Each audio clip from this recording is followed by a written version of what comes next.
Hey, welcome back to the podcast. I am your host, man. I'm just so humbled to be your host. This really is kind of a dream job for me, to be real honest with you here. My name is Mike Cunningham. I am the national sales manager, and really my whole job is here to be the host of the Gill Athletics Connections Track and Field podcast, where we interview coaches from literally around the world, from all walks of life. Middle school coaches, club coaches, college coaches. We've got them all here. And today I'm excited for today's guest. We're going to learn more about him. These are kind of my favorite podcast guests, to be real frank with you. David and I don't know each other all that well. It's not like some of my past guests, like Chris Baptista, who's like my brother, and Scott Richardson, who's like my brother.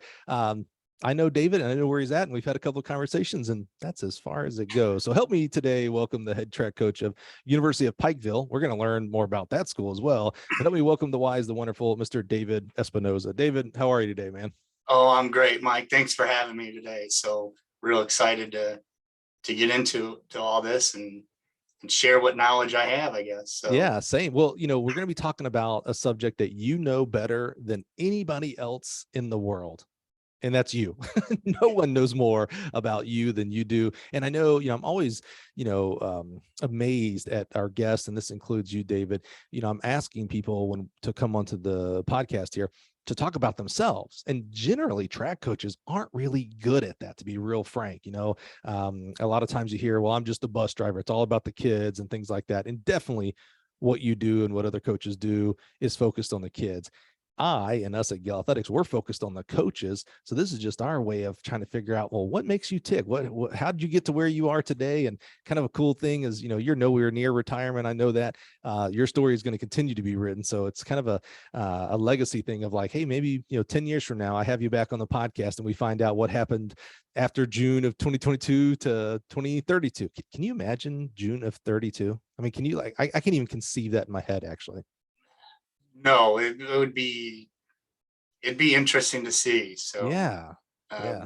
it's like one of those projects that a company says by 2050 we are going to be all cardboard or all recycled plastic. So it's like kind of like an unthinkable Yeah.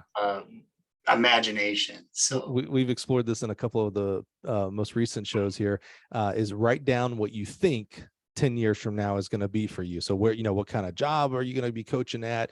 What kind of awards or accolades, et cetera. And then 10 years from now, read it and be like, oh man, I was so far off. And not because maybe you dream too high, maybe because you dream too low. It's like, we'll have one national title. And then 10 years from now, you're like, man, I've won like 7 of those things with our teams, so just always kind of cool. The part of it's just patience. You need to be able to write it today and look at it 10 years from now. oh, for sure. And this is going to be archived. So at some point in 2030, probably one of my athletes is going to find this and be like, hey, look at Coach on this little podcast video on YouTube. And then it's going to like, you get that humbling moment and you kind of like sink in and be like, oh my gosh, what was I thinking back then? So you notice David called this the little podcast. That hurt just a little bit, David. I'm not going to lie. That hurt me a little bit. Well, perception in the future. It could be. No, you're right, man. I'm picking on you. Let's put the jokes aside. Let's get to know you a little bit better, David. Let's start with, where we've talked about, coaching for an athlete is different than the person who is the coach. When you're an athlete, you're being coached at.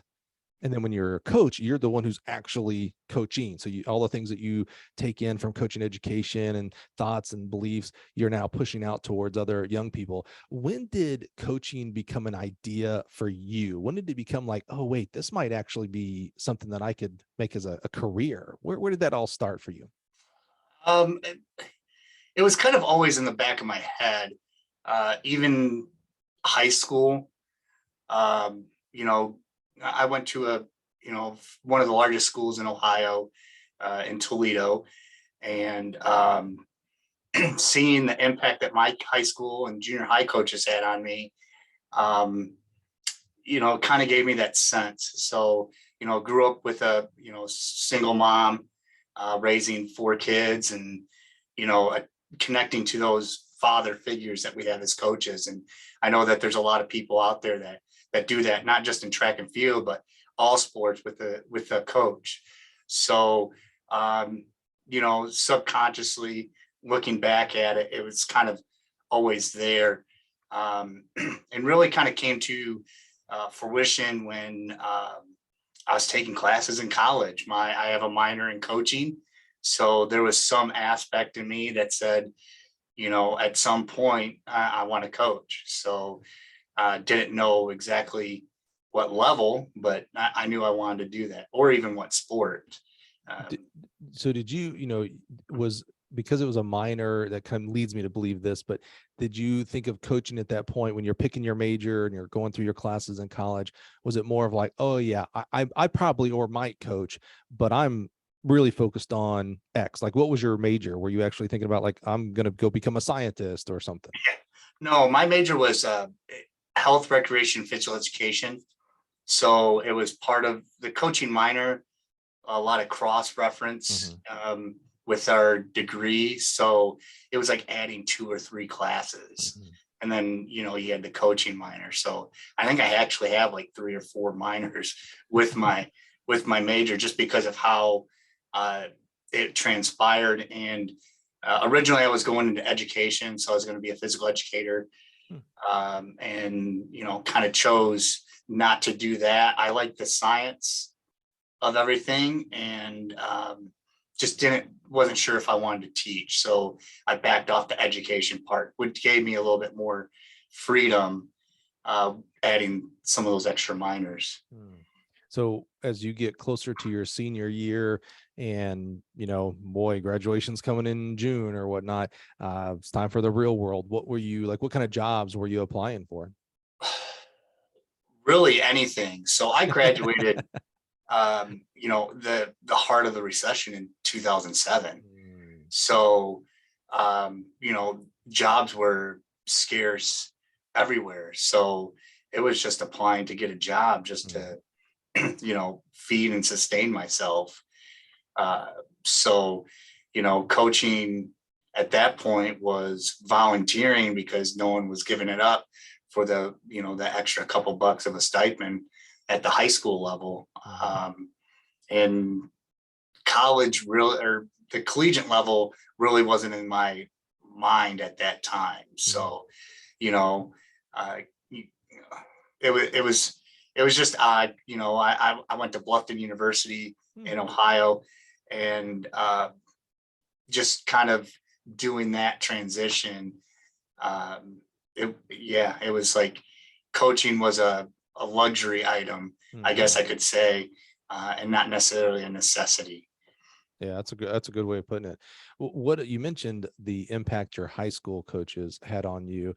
I can relate a little bit to your story there as far as being a single parent, and living with my mom, and there was no father figure around, and so maybe a little bit to how you kind of described it. It's like, your coaches specifically, and even some teachers, but coaches, I don't know if maybe I don't know if it's a male thing. So it's like, the male perspective there with sports, but definitely my high school coaches became like really close. I mean, like it's always weird to say like substitute dads, but it's like, man, you're kind of a parent. I listen to you and I show up at a certain time, and, we have highs and lows. What, obviously you had a really unique and, good experience with your high school coaches. Did that change at all on the college level, or was it more of a continuation? Because it's a little different in college, right? I mean, you don't know them for as long necessarily, and your job is on the line as a coach on the college level, where that's a little different on the high school, etc. Yeah, it's different. I still talk to my high school coach more, or my high school coaches more than my coaches in college. I run into them every now and then. Actually, Coach Stanley at lacrosse was the gentleman that recruited me. Oh, yeah. So we stay in touch every now and again, and run into each other now. At conventions or something, or say hi, or if I have a question about training distance runners, talk with him. My other coaches that came in, Coach Meeks, or Coach Arnold now, Janie Arnold, and her husband Ed, run into him every now and again. Coach Arnold, he's back coaching at the high school level. where he's from. So when I'm out recruiting and I get up towards that way in Ohio, I'll run into him every now and again, say hi, try to grab something to eat, wish him happy birthday, shoot small texts, things like that. So he's a little bit more active on the social platforms than, Janie is. But yeah, it's just odd. I think, as you grow into an adult, they almost become as more of a peer as you're getting ready to graduate. And the high school coaches, you just kind of have that reserve for them because they got you, up into that point. And my coaches have been with me even in high school. They've been with me for 6 years, even through junior high. Right. Our program was so meshed in from junior high to high school. It was kind of like a seamless transition. You kind of already knew them. I like how you described that, because I started thinking about my high school coaches versus my college, coaches. And I do on the college side, it's like, oh yeah, we're peers now, especially now. I'm old now. But even at this age, when I see or speak to one of my high school teachers, whether it's through Facebook or in person, like there's that deference of like, oh, hi, Mrs. Williams. like you'll always be Mrs. Williams to me, or Mrs. Or, it's like, oh, you're my high school teacher. That's just 100% different. Well, one of our goals here is to uplift and honor coaches. We haven't mentioned these awesome high school coaches. Shout those guys and gals out who helped you out there in high school. Yeah. First and foremost, my distance coach, my head cross country coach, Coach Leland Snyder. He still teaches. I went to Whitmer High School in Toledo. Like I said, one of the larger high schools in Ohio. Yeah. And, he was great. Coach Greg Kubicki, he was the head track coach. He was great. Coach Dan Minen. He actually took me Sunday mornings to a metro park and ran with some of the top runners in Toledo as my recovery run. So I'd wake up at 6:30 in the morning, walk to his house. We'd drive to Wildwood, and we'd go for an hour. Bruce Smith wasn't a coach, but was an avid runner himself, was my Algebra 2 teacher. He was very supportive. Don Briggs, he's actually the one that got me into the sport, was my physical educator in junior high. Taught me a lot. He was a great person to have. There's just so many, to have, but Coach Snyder was the one that, your event coach, you spend the most time Absolutely. with. So he only got away from me pretty much in like 2 weeks in July. I like how you put that. He only got away from me for 2 weeks. That's right. So it was great. It's funny, when I was in high school, he had 2 young children. They were probably 4 or 5 at the time, maybe even a little bit younger. And now seeing them as adults getting married, it's crazy to think about and see.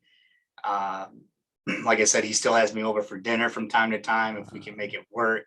That's awesome. He was just a real supportive person, and not just to me, but to my brother, was on the cross country and track and field team with me. A bunch of my friends were on it, and a lot of us still kind of stay in touch sporadically. So, and he did a lot for us, and couldn't be more thankful for what he did. That's awesome. When you say one of the largest high schools in Ohio, Whitmer there in Toledo, like what was your graduating class? 705. Wow, is that right? Right around there somewhere. Yeah. So you're 2000-ish for the school, probably. Yeah, pretty close to actually it. More, right? Because you have attrition. So sometimes 4 is 28. Yeah, you might have been pushing maybe 25 to 3,000. I think we were pretty close to 2,000. Wow. We were one of the bigger classes, and then it kind of descended, if I remember correctly. So, but yeah, I mean, and it made for very big teams. We had 30 guys on our cross country team. And we were probably pushing 100 guys on the track team. Wow. And so, you look at our our team pitcher in track, and we're set up like a football team, like a big on the bleachers and everything like that. So, you I know, love that, man. so Yeah, it was great. So great culture to be in track and field. my high school had 550 in the high school. So our whole high school had less than your graduating class. Our track team did not have to go to the bleachers. We just kind of lined up and it was ready to go to take that picture, buddy.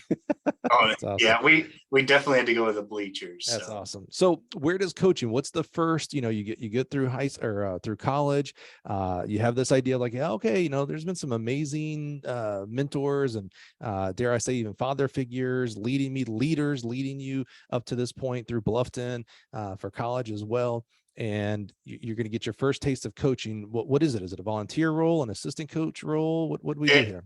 It's a volunteer assistant coach Mm-hmm. role at the junior high level. Mm-hmm. Actually, it started as an internship. So I was doing an internship with my junior high, one of our junior highs at our school district, and I was writing training programs and emailing them to the actual distance coach there and helping out that way for the first probably month and a half until I was done with it was about my junior year in college. And then, the last month of the track season, I was actually there in person. So what did you think? It's one thing when a coach prescribes the workout for you, 4-by-mile repeat, whatever, etc. You can tell I wasn't a distance coach. That's the only distance workout I know, besides the long run. So there's a difference between having that done to you, that prescription to you. Now you get a chance, you're kind of taking all of this, there is no official, I'm gonna say there's not an official coaching major, even though you got a coaching minor, meaning there's no like, hey, here's 4 years of how to become a track coach. Here's cross country 101 and things like that. You get it through experience at this point, at this stage of your life.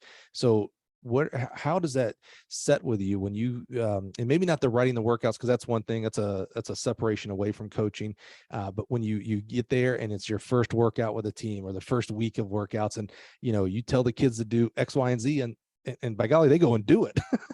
And then maybe hopefully you see some progress and how they get better and enjoy the sport, etc. What was that feeling when it kind of first kicked in of like, oh wow, like I'm in charge, they're listening, and because of what I'm doing with them, they're getting better?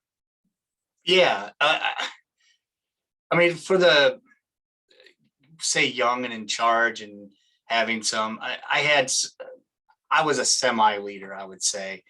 I was the guy that coach told you to do X, you did X, no ifs, ands, or buts about it. So, we would do now would be looking back at my training in high school. I'm like, I can't believe we were doing this. Like, 8 400-meter repeats at 60 seconds with a 60-second break.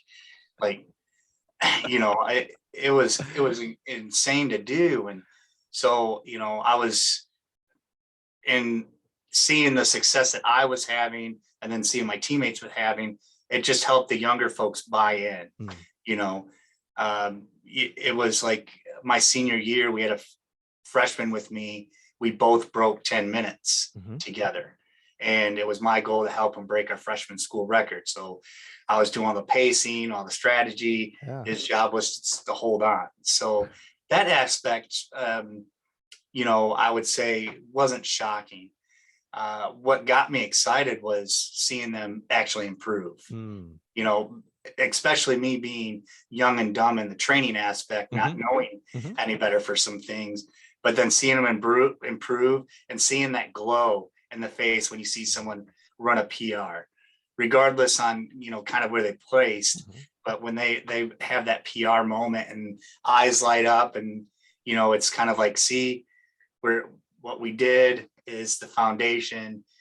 Didn't think you could do that. Now you can. It's a great feeling. It's a great feeling even today, seeing that. So, when we throw a different workout at them now, and then they see the fruits of their labor towards the end of the season, just that general buy-in happiness and, hard work pays off. So you talked about being young and dumb, and those were his words. That's no paraphrasing on that one. You quoted me verbatim. Yeah. And by the way, my first coaching status, a job, I look back now and I'm like, oh man, what was I thinking? Where did that come from?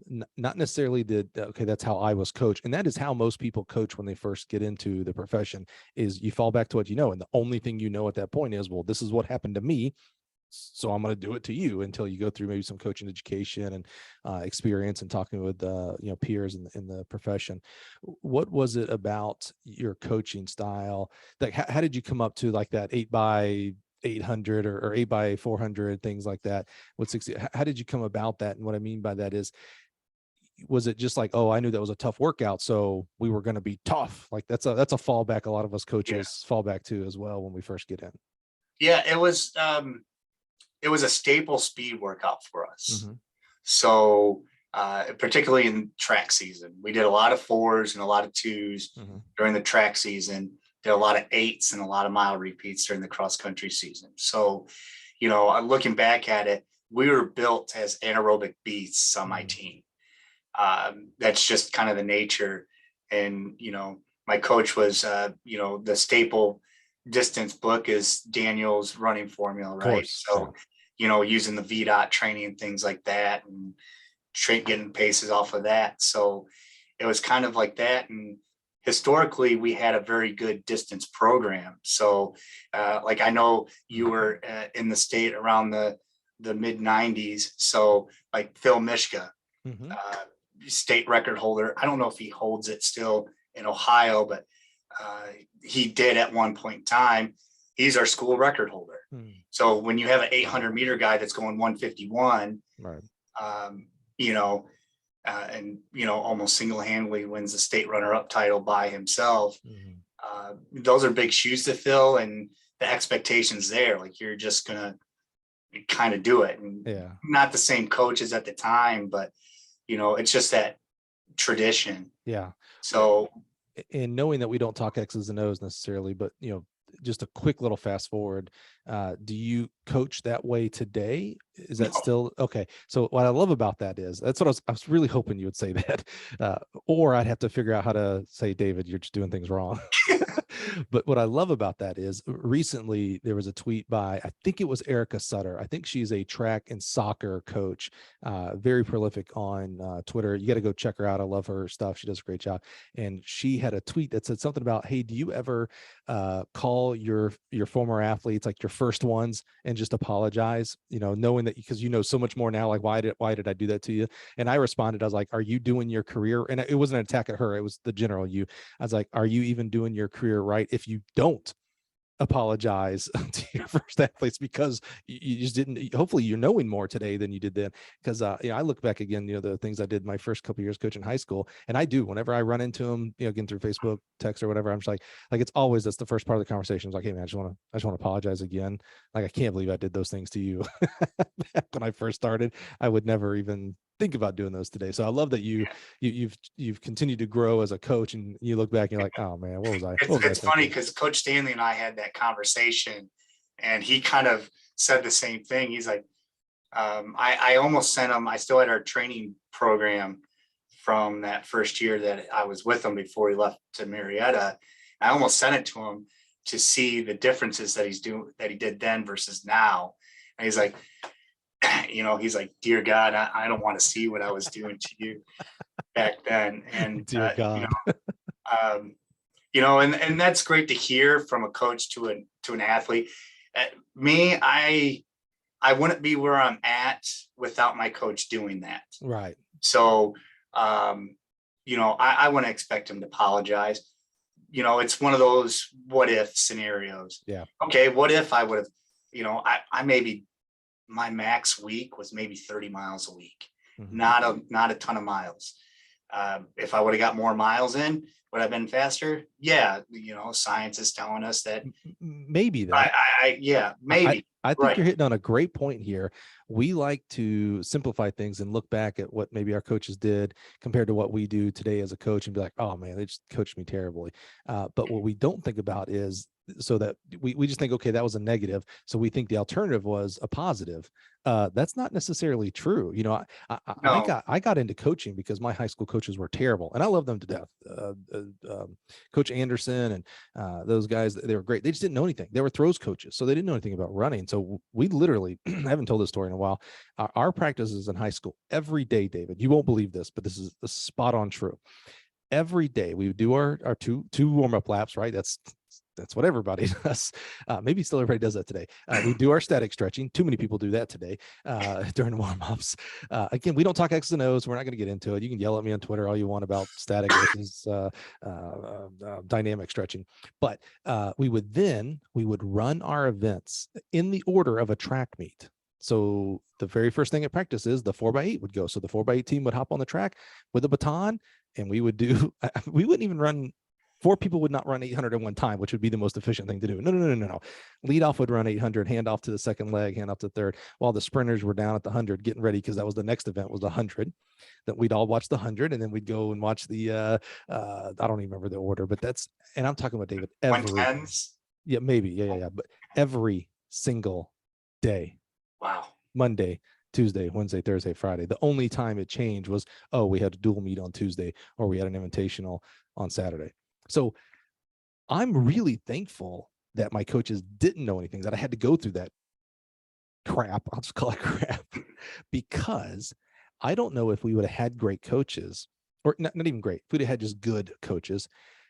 My drive to get into coaching was because I didn't want a kid to not reach their potential because of me as a coach, as a limitation. So I wanted to get into coaching and learn and just, continue to become the best coach I can to give them. And that was driven off because I didn't have good coaches. So if I'd have had good coaches, I might have just taken that for granted and not got into coaching, or thought, okay, well, I don't need to learn now that I am a coach. I don't need to learn about, how to coach. I had good coaches. I just coached like they coached me. So I think you're expressing something really interesting there about, like, I don't regret that that's how I was coached, because the alternative might be worse. Yeah. And like, for me, the biggest thing was I didn't know how much of a workload I put in during an invitational. So in high school, I would run the 4x8 mile and 2 mile every single Saturday. And this is when dual meets still existed. So I may be doing something on Tuesday.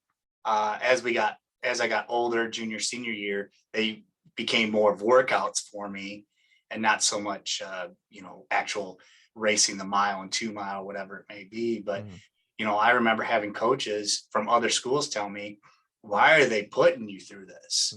You'd be so much better if you didn't. And I would tell them, I was like, well, it's working and your guys can't beat me.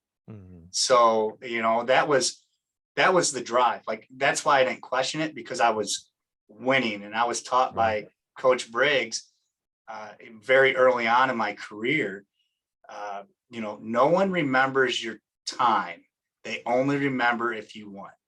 So he said, would you have rather run a PR at the NCAA National Championship and take 10th, or would you win it going down historically as one of the slowest guys ever? Right. But everyone's going to say they're going to want to win it. Yeah. And truly, when you look back at, marks, we can use, Tokyo as an example, besides probably Sydney in the 400 hurdles.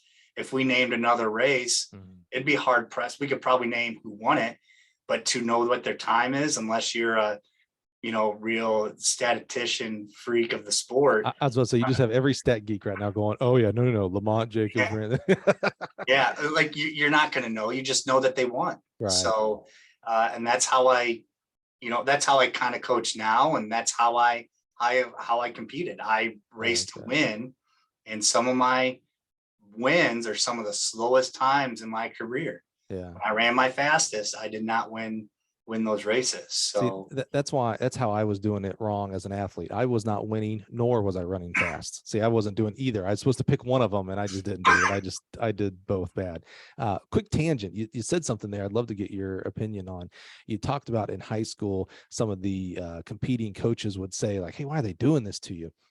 That seems like a point of contention. What do you think about, I don't want to say rival coaches, other coaches, so other programs talking to other athletes not on their program about their training in any negative way. Like I think it's cool and okay if a coach says, "Hey, David, great job today," or "Hey, man, great job, boy, you kicked our butts today," or whatever, blah, blah, blah, blah. But to me, there seems to be just like my spidey sense went off when I was like, "Oh, another coach was bad mouthing your coach's training." Like that just seems unethical, bad, like not good. What are your thoughts there? I know it was different as you as an athlete, but now as a coach, when you think about it, I'll say I'm a little indifferent. Mm-hmm. Every coach is going to have an athlete that it's going to click with in terms of the training, regardless if they're very good at the X's and O's or not. Mm-hmm. You're going to get someone that's going to have massive amount of success on what you're doing. Mm-hmm.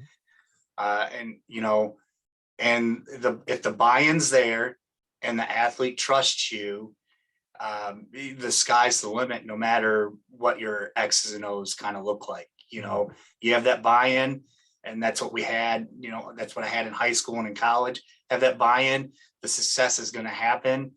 And that's that. And, as an athlete, I take it with a grain of salt. As a coach, I low key look at results and say, you can say that to me, but when we're looking at the scoreboard or at final results, my folks are going to be ahead of your folks. Well, let me ask it a different way, and maybe you're just skirting the question, and that's okay too. And I will not re-ask the question after this one. I'm gonna put it in today's terms. So you're at a track meet. Your athletes are running.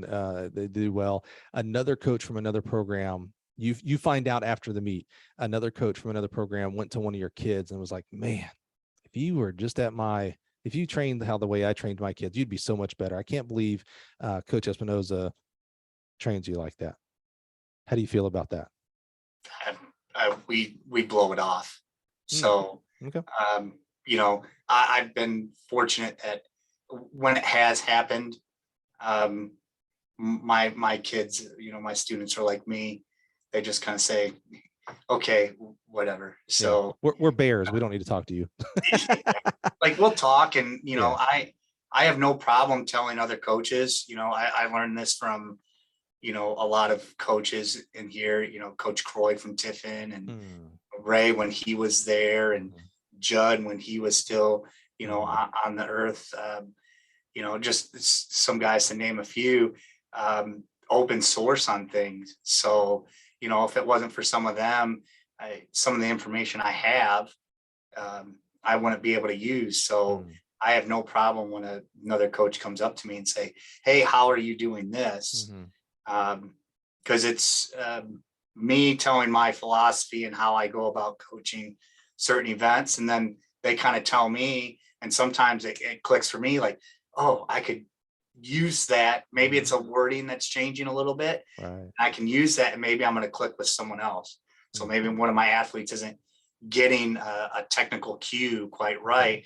All of a sudden, boom, that cue is going to work for them. Yeah, so then it's building my inventory as well. So like I said, I just kind of brush it off. And if they want to talk bad about my training, let them. Won't be the first time, won't be the last, right? No, definitely not. If you put yourself out there, you kind of have to expect that it ain't all going to be positive coming back, right? So yeah, I like that. So is it fair to say, David, we're 35 minutes in and we're still a volunteer intern junior high coach. So we're going to keep moving. I love this. I'm super excited about this as we get little flavoring. We're kind of going a little bit like a Marvel movie. We're kind of going back and forth. I like this. It's really good. So is it fair to say during this time as the volunteer assistant coach intern for this junior high program, did the coaching bug bite you? Address that. And then what was next? Yeah. So the coaching bug bit me more because my senior year, I actually developed compartment syndrome in my calf. So I had to have a fasciotomy done, and it spurred other things moving into the future. But it kind of ended my running career, and it kind of gets you into that little bit of a depressed state. And there was goals that I had as an athlete that I did not reach, and I wish I could find the paperwork, and I'm sure It's either in the trash or deep within a box somewhere in my mom's basement. But I had goals on there. And I remember my senior year, as I'm going through the process of getting ready for surgery, like putting down win a national title or coach a national champion. So that's where it really started to come to fruition. And track and field gave me so much that I still want to be in the sport. So if I'm not competing in it, the next best thing is to coach it. So that's kind of where it started moving towards where I'm at today. So what was the next step from junior high coaching to? Yeah, so graduated from Bluffton, moved back to Toledo, and I bounced around through a couple high schools in the area. So like I said, wasn't a best time, in terms of earning wages. So, it was a lot of volunteer work when I can, because, had to work a 9-to-5 job. There wasn't, or odd hours. So trying to find a job that worked between having 3 to 5 off every day and then getting Fridays and Saturdays off was near non-existent. So, it was a lot of bouncing around and everything like that. And there was a small stint where I stopped coaching, but then I got into officiating. So just to keep myself in there. So when time would open up, since I wasn't coaching, I was officiating a lot of the high school meets in the area. So it kept me within the sport for sure. Were you growing up? So I love that imagery of like, okay, it's not going real well with the jobs. There's a lot of economic things going on. And you're right, trying to work a 9-to-5, while trying to coach high school. I mean, who's giving you off at 3:00 and Fridays and Saturdays, right? But so, to stay involved, to keep your finger in track and field, you have started officiating. I love that. Growing up in track and field, through high school and such, were you that guy? Like we always complain, I say always, we complain a lot about how kids just don't know who the stars are anymore, and they don't know who the stars were and things like that. Were you that kid, like every month when track and field news came in, you were reading it, or you're like, I didn't know him either, I just ran track? No, it's funny because I didn't know a lot of these magazines existed, and mile split wasn't even probably a forethought in anyone's eye, or neither was Tiefer. So you had no clue. Yeah. Oh, hold on now. Did you not kick it on Die-Stat? No. Oh man, Die-Stat, Mac Track.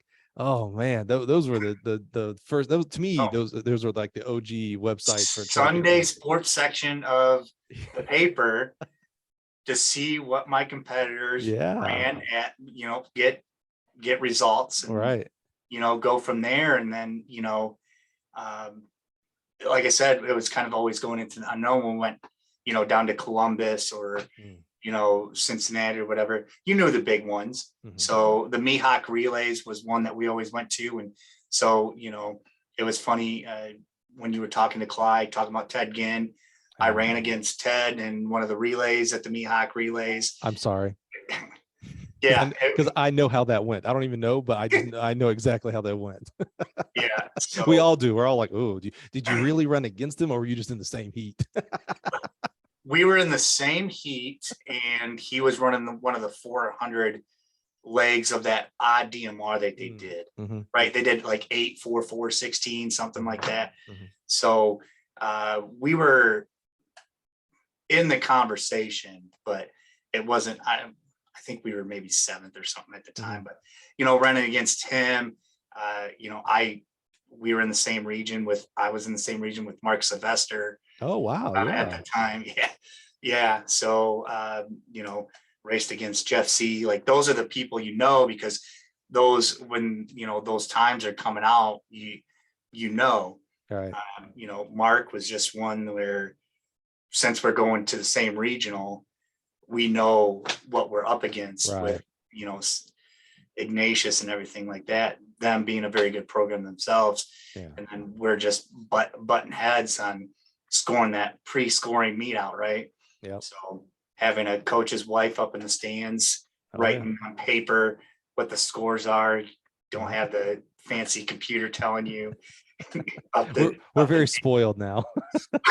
Oh, for sure. So how did you go? You're officiating. You're trying to coach. Something doesn't happen. You're not coaching. I mean, I'm like enthralled. Like I'm amazed that you are. I know the end game of today, where you are today. What in the world? How's this happen? I'm worried about you. I think you're not going to coach anymore. Yeah. So funny. It was 2014, 2015.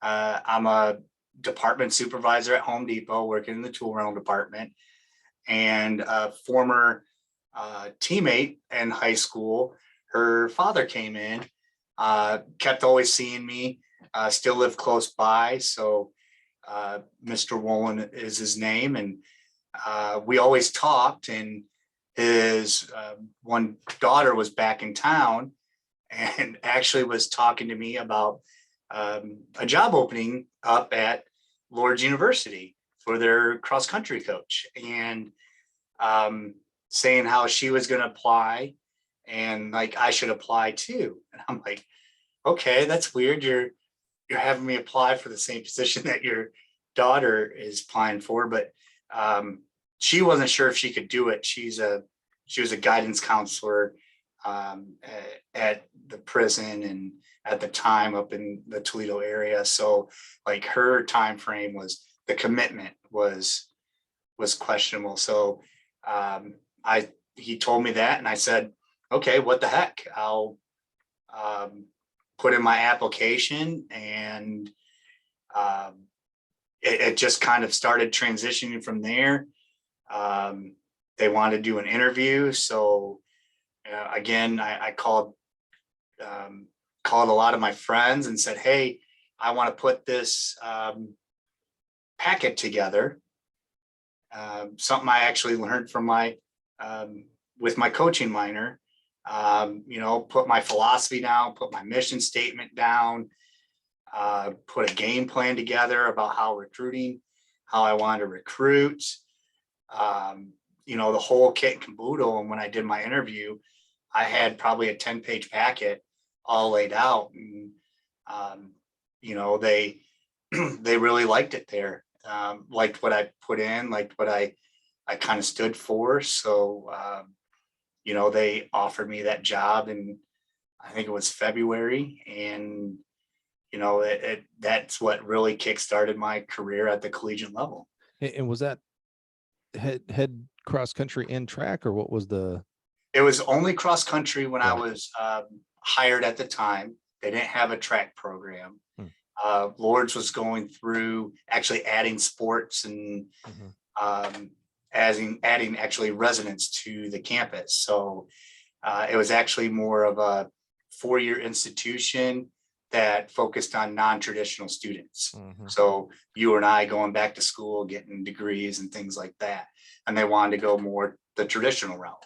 So athletics was part of that key to bring in those students. So now I just learned of Lourdes University about a year ago, because we had their current, I think he's still there, last I checked, head coach Lamar Daniels, and on the podcast. You got to go back and check it out if you haven't heard it, because I literally, and Lamar knows this, so this is not a slight against him, but I really wanted him on the podcast because he was also the esport coach, and I just wanted to learn more about esports and how that works on the college level. So when you said Lourdes, I'm like, oh, wait a minute, I actually know Lourdes because of Lamar. That's cool. So that's what got your first kind of start into the collegiate side.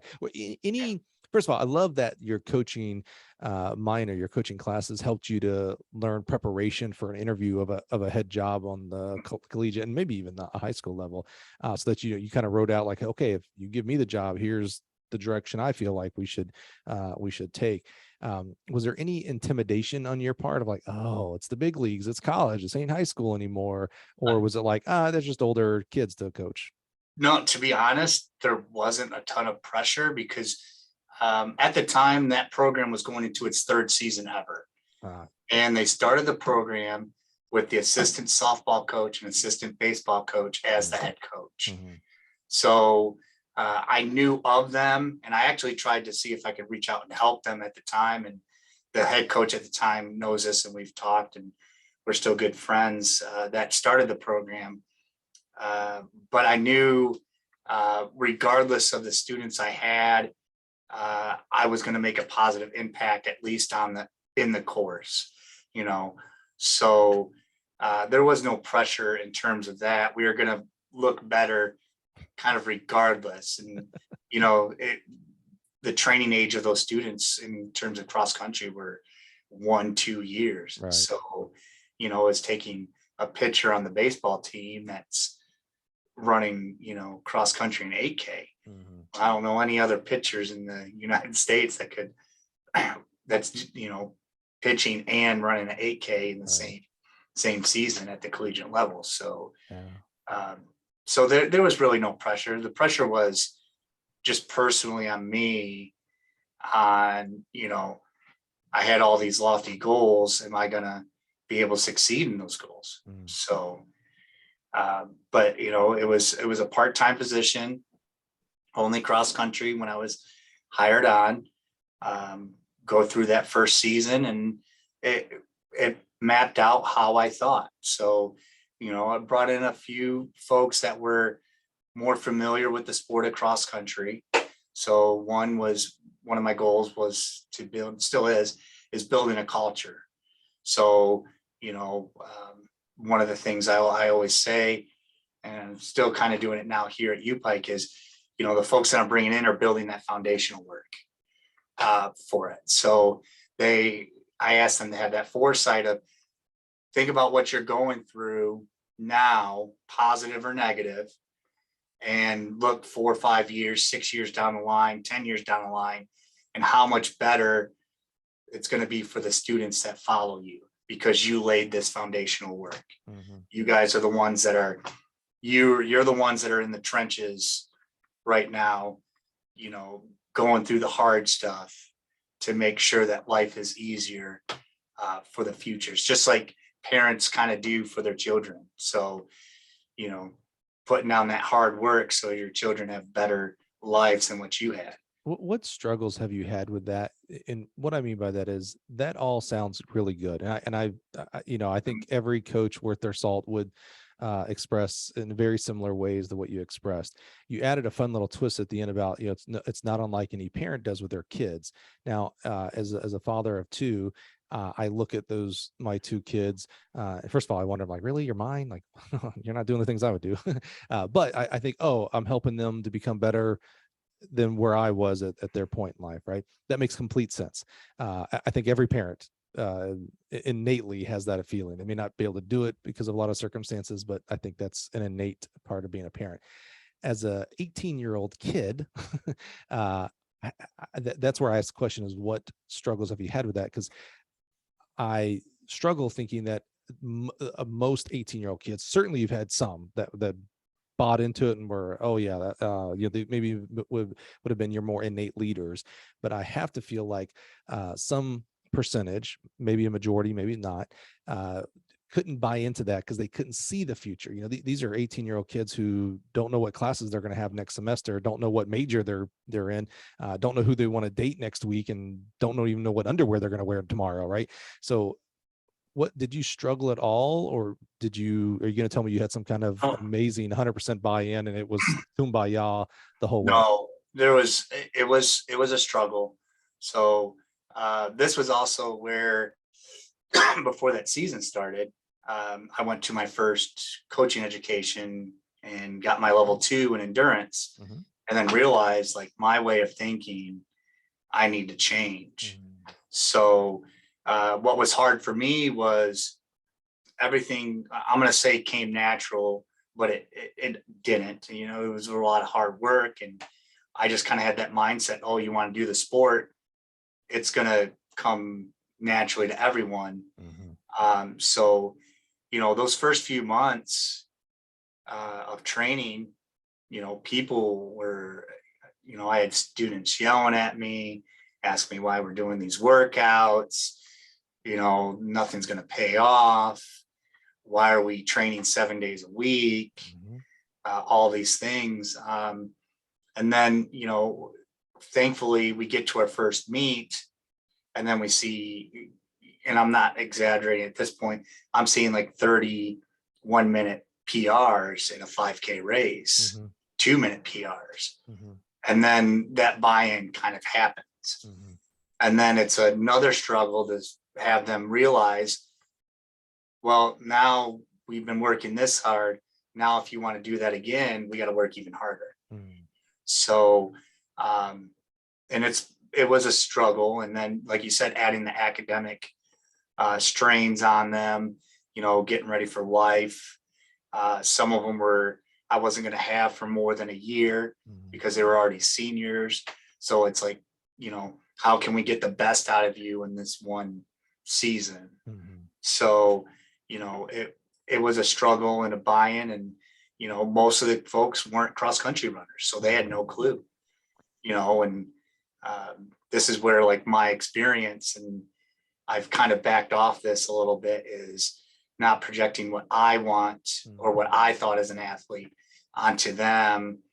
There's still a little bit of that, but, having that form a little bit more naturally now, and a little bit more purposeful in my explanations on why. Yeah, I appreciate you talking about those struggles, because I think those are important, especially for first-time coaches. We think that our care and our passion for the sport and for performance, well, everybody has that, right? That's why you're on the team. Of course, you want to be as good as I was, or as good as I wanted to be as an athlete and things like that, or as good as I want you to be and think you can be. And that's just not real life. I mean, maybe in some very special circumstances, and I'm thinking about, like, the NCAA national championship, like maybe NC State, they won the women's national title this past fall. Maybe to do what they had to do to beat all those other amazing teams, boy, those 5 to 7 women had to all buy in. Like there could be no weak link, right? But that's one out of all 1,000 cross country teams we had out there. So I appreciate hearing those struggles, because I think we sometimes get Pollyannish and like, oh, no, I went in and I changed the culture immediately. And it's like, well, culture is the hardest thing to change. It's the easiest thing to destroy, but it's the hardest thing to change. So to think that you're going to come in and within one season, 1 day, 1 month, and change the culture to your positivity, I just don't know that's realistic. So I appreciate you. It's not realistic. And right. I've struggled with that. Coming from a very successful high school program where that culture was built, and it wasn't built by me or by my teammates. It was built by those folks, 10 years past, those coaches passed. And I took it for granted, like I said, we were pretty good in high school. Like, we were brazen enough to put "Bring It" on the back of our sweatshirts. Like, you have to have a level of confidence to have that on your shirts when you're going to a track meet, and you see schools that you never really ever see before. And you see a school rolling that has a shirt that says "Bring It," and you're ramping up some kids to try to take you down regardless on who you are. So it was a struggle, because I thought everyone's just going to want to just do this and an all-in approach to try to win, and that's not necessarily the case. So it's one of my biggest things is building a culture right now outside of the competitive nature, as doing the outside intangibles, team building and things like that, getting along, just having a good, we'll say, minimizing the drama as best as we can, and then building from the culture of success from there.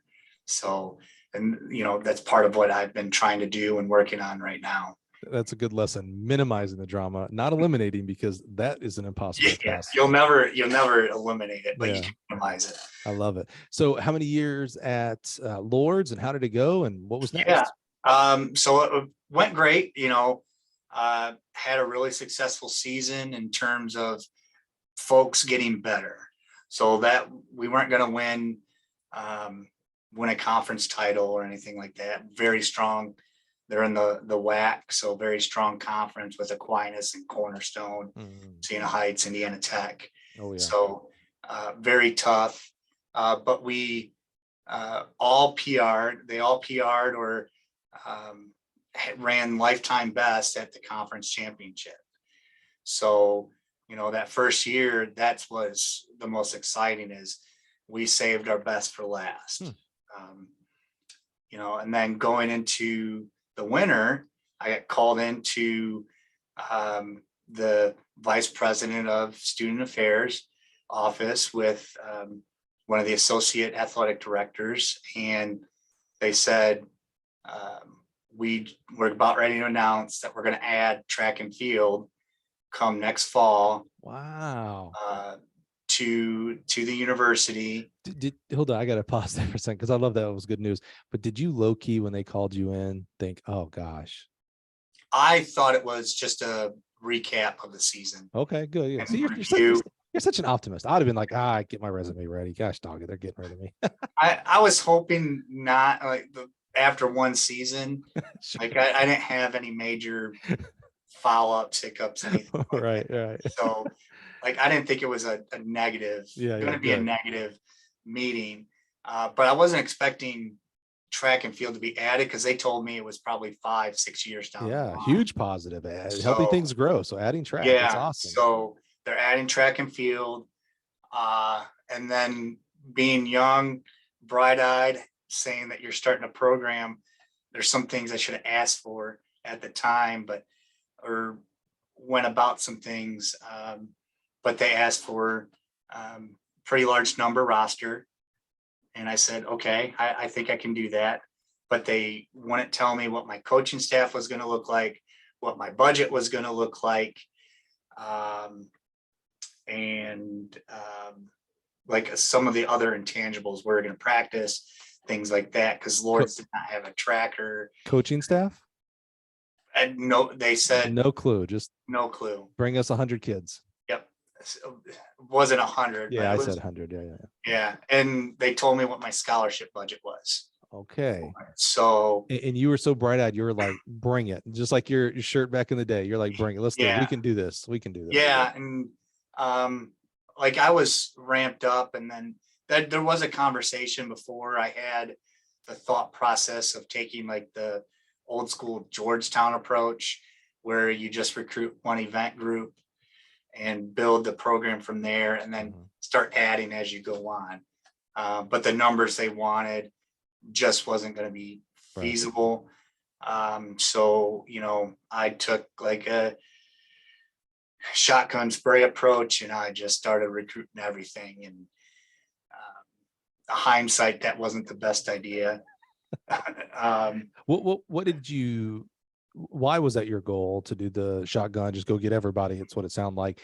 And why was, now that you have something that you didn't have then, perspective, right? We have experience now looking back on it, why was that not the right way? And more importantly, because there are people right now, there is someone listening right now who is either adding track and field or is getting a job that is a count sport. Hey, we need, I just use 100, but so what would you have done differently now? So why did you think that? Why was that the wrong thing? And what would you have done now that you have, hindsight? Hindsight, doing the shotgun approach wasn't the best idea because of the specificity of our sport. So you could literally have a specialized coach for almost every single event. So the ability to coach throwers, and as an example here, you went out and got them thinking like, we'll figure it out. But in reality, it's like, oh man, I need to have someone in place. I can't. Yeah. So I can't support them. Yeah. Having, a lot of internal thoughts on what the heck I'm going to do. And then some folks did not feel appreciated, and they quit after the semester because equipment restraints. So, there's some events like the pole vault, you're not going to get, any decent pole vaulter without any poles. So, and you're not spending I'll tell you, $100. I'll tell you a story in a second how you're wrong on that, but keep going because no judgment here. What you're describing is exactly what I did at one of my stops in my coaching career. But please keep going. We're just gonna touch back on that pole vaulter specifically. Yeah, well, we didn't have an inventory of anything. Yeah, right. It was like, what are my priorities? And there was very few people, if any, that could give me any idea on how to start a program. Yeah, right. There's no book. Someone write the book. Exactly. Yeah. There's no book, and it's not happening. Like, track and field is not being added by schools year after year after year. So, it was like deer in the headlights on what the heck I'm going to do. But, so looking back now, help that person who's listening right now. What would you, so shotgun, put it to the side. That's not the right way in your experience. What would you do now? If you had to go to a new program today, nothing. And same, I love this. The unknown. You don't know your budget. You don't know how many coaches you're going to have or have not. You only know the target of number of kids and you know the number of scholarships. What would you do today? Fight for staff. Oh, okay. So pause pause recruiting. Hey, Mr. and Mrs. AD, okay, what are we getting coaching wise here? So I can go find that and then, okay. And use that as your basis of recruiting? Yes. So find a staff, probably go more, the sprints, jumps route, a little bit, depending on what the facilities look like, less equipment. You can accomplish, and then have myself and my assistant coach go after the events that we're going to go after, and that's how we're going to build the team. We may not win a conference title at the first time, but we're going to have our numbers if you're enrollment driven, and we're going to be competitive in those events. So that was the biggest thing for me. So how did it go, shotgun? How many kids did you get? Was that near the goal? I had 45 signed by the end of May. Wow, that's a big number. Yep. And there was a lot of promises, and I held up most of those promises to those students. But again, it was still only me. So I had to figure out what my staff was going to look like as I'm bringing in these people and new events. The thought process and went ahead, and this kind of goes into my education and growing my tree of people I know, is I'm a distance coach.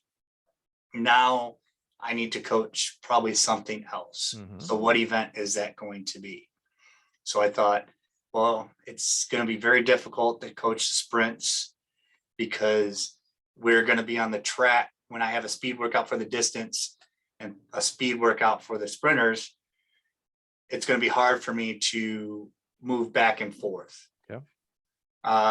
Jumps kind of the same way. If they're going there, a lot of time, a lot of technical work, things like that. So somehow I came to the conclusion the throws was the most logical spot for me to go and learn. I love seeing your brain work here. I mean, that's really like when you make a decision, right or wrong, like you can live with it. I think as long as you put thought to it. It may have been the wrong thought. Like, you said, hey, I made a decision to go shotgun and recruiting. Now I look back, that was wrong.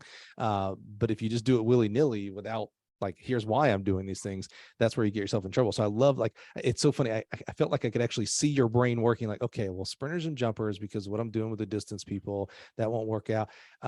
It may have been the one you thought you would have picked. Like if you were to say, hey, which one? Oh, okay, I'll just do sprints and jumpers. That seems, I won't call it the easiest, but okay, less equipment, etc. But you went to, I mean, coaching any event is hard. Let's just table stakes there. But you went to a real technical, like, and maybe, I don't know, is that the farthest thing from distance running, is throwing heavy objects far? Yeah, well, I was looking, to be honest, I was looking logistically. So 4 or 5 days a week, my distance folks, I could send them out on their runs, and they would do what they do. They'd be on their own, come back, and then I'm spending that time with the throwers.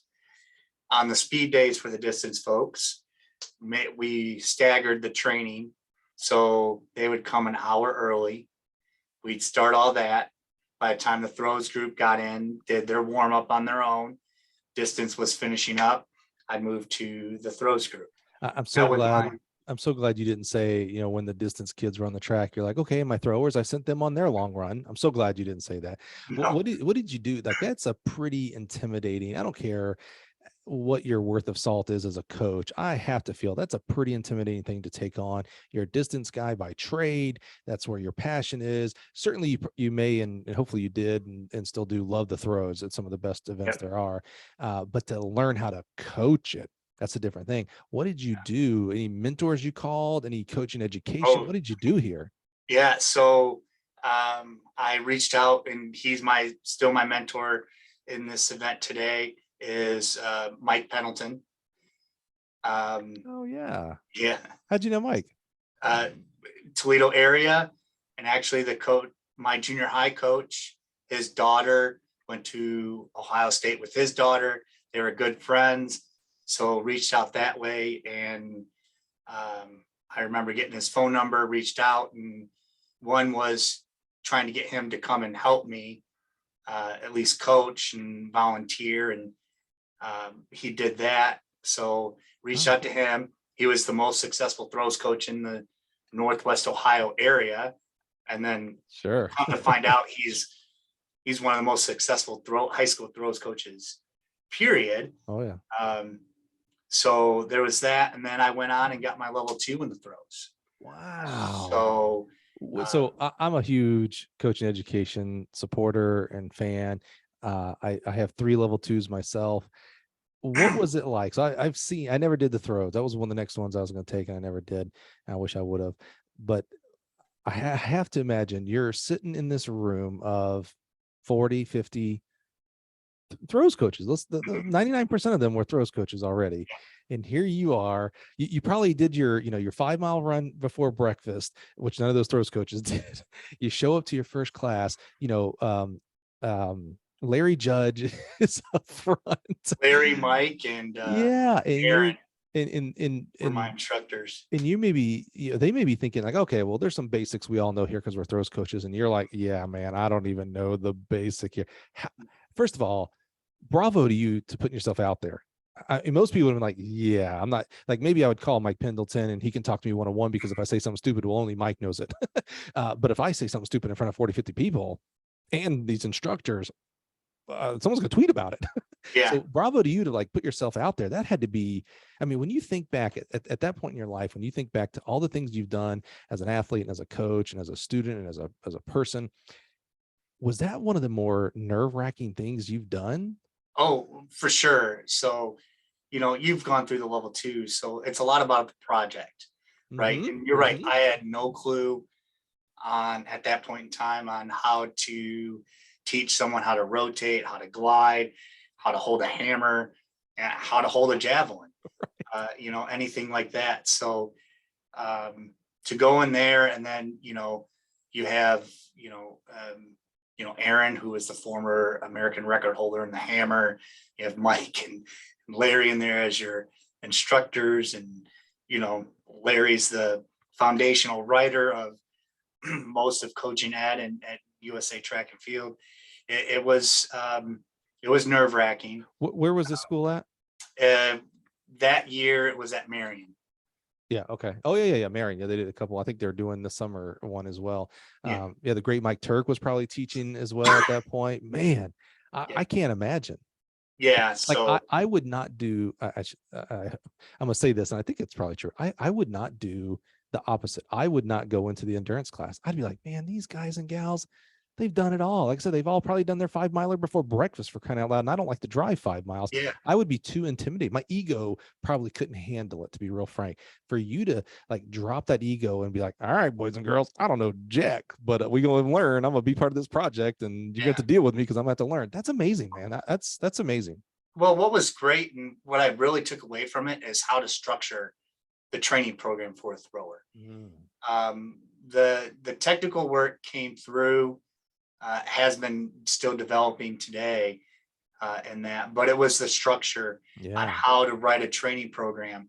And actually that's what pushed me along when we were writing our group projects and things like that, a lot of these folks were the newbies, and you've probably been in the class. We had a newbie, and you go through it once already. You're like, no, this is what they're going to want. Mm-hmm. And we got to ask these questions. And it was looking back at it, it was amazing how when we get the mock athletes and it's they're doing 2 events, someone just wants to focus on one event. And, where I'm at level wise, I don't have one thrower that's just doing one event. They're doing 2, 3, maybe even 4 at times, depending on their level. So like, how do I compartmentalize teaching them the shot and disc in the same day? And what does that training load look like? So that was the biggest thing. But then it was making those connections. So being able to talk to Larry, being able to talk to Mike, someone that you should probably get on this podcast was Russ Ebbett, was in my throws class. Wow. Yeah. So like, grabbing that connection there, but then he moves me into thinking about things other than throwing. So he's helping me on the endurance side, on the, the management side, operational stuff, some general foundational work for any athlete. Like some of the stuff I'm still using today, making those connections and friendships is what it was. But then it was Mike technically that started saying, okay, here's how you teach this. And then as I learned those technical skills, then I was able to actually build a training program. Isn't Larry an amazing teacher? I mean, now he is a professor, Dr. Larry Judge. He's a professor over at Ball State in like their sports biomechanics. I don't know the exact name, coaching, education. Yeah, health science and biomechanics. Yeah. So I've taught many level ones where he was our throws instructor. And also we made him do the biomechanics because he's a genius at it. But he would get up there and he'd have everybody stand up and he'd start teaching how to teach the turns and the hammer.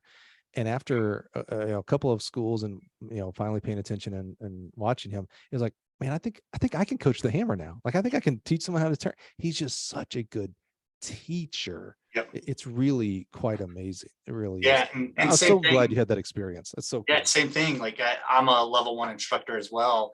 So I've taught a couple classes with him. I've actually taught the distance side. I'm not going to coach the throw side with him in the room. No. Yeah. Be smart. But it's been one of those continuing things. Like when I do see him, I'm not timid. Where at first when he's there, you're a little bit timid about asking a question. Sure. And now it's a little bit more open about asking why we're doing some things. So, sometimes he goes a little bit too technical because of what he does for a living. But it's a lot of great feedback from him. So how did it go? You go through level 2, you shotgun recruited. How did that go into track season and actual coaching and the kids? And did you get a staff, for crying out loud? Please tell me they supported you. I got a GA. Okay. Well, so that's better than no GA. Well, oh man. Yes. So we got the team together. I got a GA. I had Coach Pendleton volunteering with me. Right. And then I asked someone else to volunteer with me as well, that he jumped at Michigan State, was the former state record holder in the high school in Michigan in the pole vault. Wow. So he was able to help sparingly. He was a sheriff in Michigan. So it was a state trooper, but he at least gave me some foundational programs that I could look at and compartmentalize after going through some of these classes and figure out why they're doing what they're, have a great class. Cross country goes really well. We don't finish last in the conference for the first time ever in cross on both the men's and women's side. I put 3 guys under 28 minutes with the class that I brought in. Going into indoor, same thing, having a lot of success. It's crazy. One other thing I would tell people is probably try to find some experienced JUCO folks to be part of your team. Having 45 freshmen, not knowing that's interesting. Yeah. the collegiate track and field setting. Yeah. It was a lot of me kind of telling them. It was kind of like always autonomous. Yeah. Some of your high level athletes kind of knew it because they did in Ohio, they did, indoor and outdoor. So they kind of know what those seasons look like. And we're moving right along. Indoor, we do pretty well. We're at the bottom of the barrel. But, a lot of strong teams, everyone's, we have a lot of heavy hitters at that time in the track world. And then we start moving into outdoor, and we just continued. We didn't have an indoor facility when I was at Lord's. They still don't, but knowing that and being up in the cold, I built the team to be ready for outdoor. So even though we still wanted to do well for indoor, we're like, guys, we're not suited to compete well in the indoor season. We just don't have some of the facilities that we need to elicit some positive responses. But when we get to outdoor, we're going to start seeing things fly. And yeah, we definitely did. It was going great all the way up till April. And at this point at Lord's, we just actually went through a president change. And at that point, the new president came in, and for whatever reason, I got pulled into a coffee shop with the AD, and the president decided to cut the track and field program after 1 year. No. Yep. So we're not even 5 months in. And they did it sneaky style. They took you to a coffee shop so you couldn't slam the table or anything. You were in public. Yeah. Wow. So were they cutting it at the end of that season or right then? Oh, okay. Yeah, they're cutting at the end of the season. So that's devastating. Yeah. I mean, it's one thing, first of all, cutting programs, devastating right there. You just put in all that work. All these kids trusted you and trusted the school coming there. And it's like, oh yeah, we were just kidding. Yeah, it was, an administrative change, and the president didn't know why the former president decided to add track without some facilities in place and things like that. And I wasn't even put in those conversations, unfortunately. I don't know if I would have been able to change the minds of it anyways, but they told me at 9 o'clock in the morning, and they were going to make the announcement at 3. And we were telling the team at 2. And I wasn't allowed to say anything up until they told the team at 2. So they told the team. I got a lot of flack and negativity because everyone thought that I knew. Yeah. I didn't know. Yeah, we're talking about 18-year-old kids. I have a lot of grace for them on that. Absolutely. Well, my assistant coach didn't handle it well either. So, I stayed positive. I was positive on social media of what I do.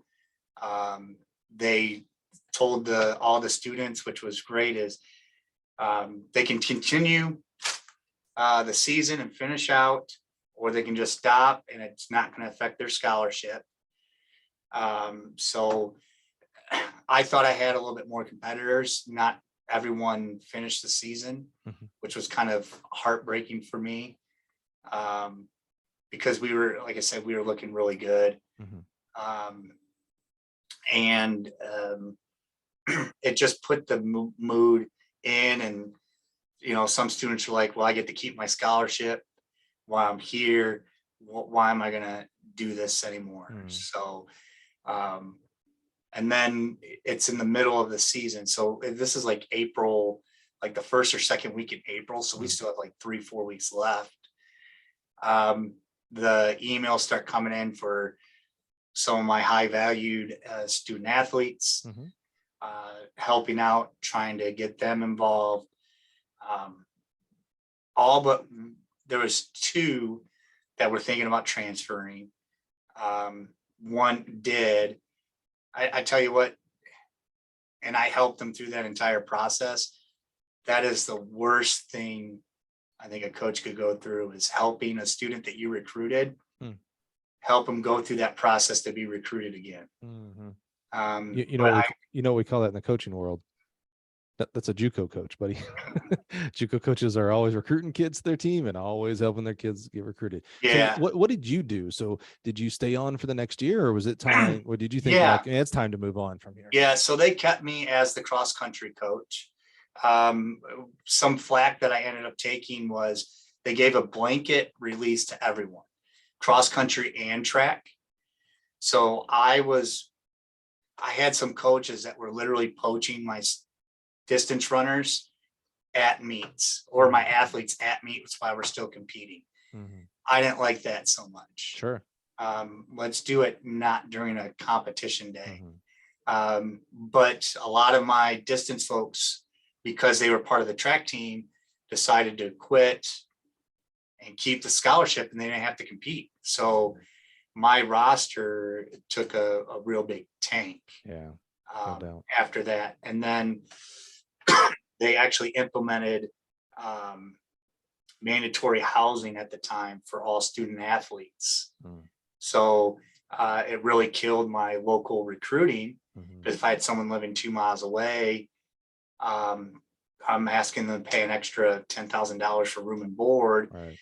And where I'm competing to get their cost, the same cost of them going to Toledo or Bowling Green.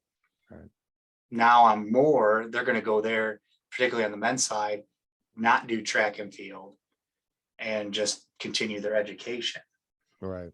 Now, one bright side is there was only 2 students that I recruited that left Lourdes. All the other students decided to stay. So, in terms of retention, and I didn't get, a whole lot of praise for that, but I thought it was a great job on my part, as a lot of those students stayed, and they stayed all 4 years and got their degrees. Yeah. So, I recruited them for the school, and, the sport was the, cherry on top of everything. Yeah. So what was the process for the next step in the journey? So stayed on as the cross country coach, did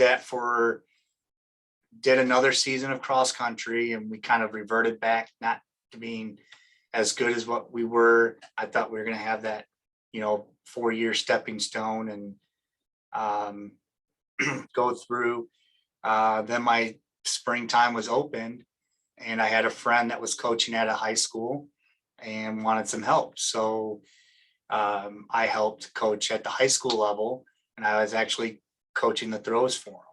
So, and by the way, when we cut that program at Lourdes, I had a guy qualify for nationals in the discus. Wow, is that right, dude? Yep. That's amazing. So that first year, we had a national qualifier to a program that was being cut. Yeah, they almost didn't let him compete. Oh, I'm sure. Yeah. In fact, I'm a little surprised that they did. Yeah. Well, they told the students that they could continue on to help them aid in other scholarship opportunities moving forward. Right. And he went in and talked to them and said, not by you not letting me compete, you are hindering my opportunities for scholarships. Yeah, right. Smart. Yeah. So kudos to him for doing that and everything. But I helped at the junior high level or the high school level at the school. Just odds and ends. I was just an assistant coach, throws, and I just helped guide on some rules and things like that. I still had my officiating license. So, just trying to help build a culture that wasn't necessarily there with one of my best friends.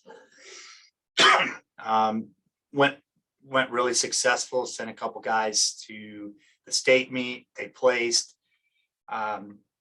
really exciting to see all that. We move into fall of 18, get some more students in. We have a team on both men's and women's side. Go through our first meet, and we just hired a new athletic director. Man, a lot of turnover. Wow. And I get pulled into the athletic director's office, after the meet. It was on a Monday. Actually asked me to go to HR. So at this point, I'm curious, and all they told me was, we want to move in a different direction. Thanks for your time.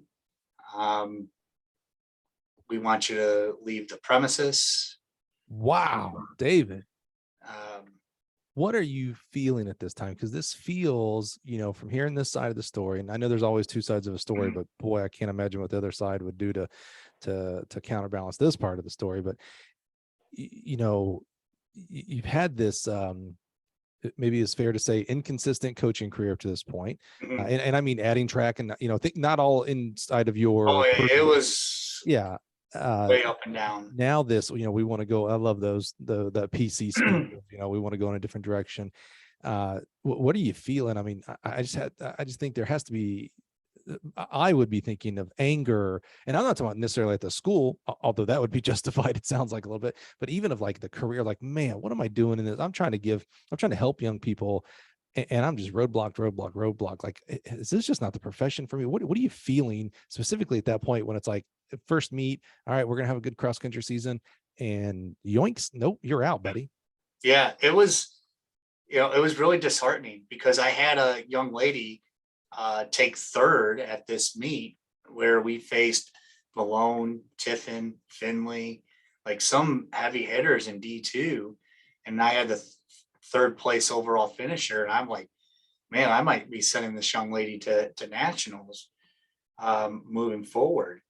But it was, you feel your heart drop. Yeah, it's disheartening.